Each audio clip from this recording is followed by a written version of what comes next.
On se retrouve pour l'essai routier, la famille.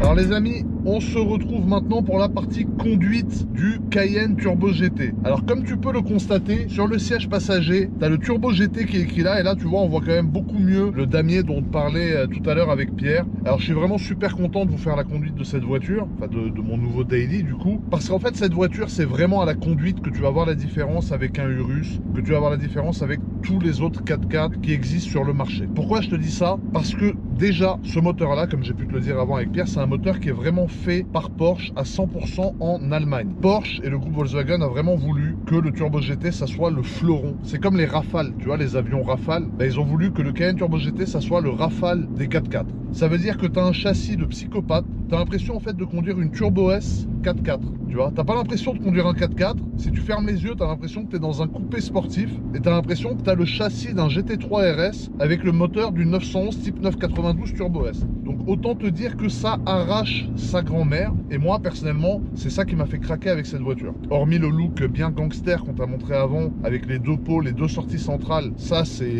terrorise les gens. La voiture elle est posée par terre, le gros aileron et tout. Mais là tu vas voir, on va lui mettre un peu, ça marche très fort. Le V8 de 640 chevaux, il a une rage frérot. On dirait quand t'as une rage dedans sur la dernière molaire tout au fond de la bouche. Là c'est exactement la même chose. On a les freins céramiques qui freinent très fort. Freins céramiques Porsche, Lambo, c'est de la folie. On a les roues directrices à l'arrière.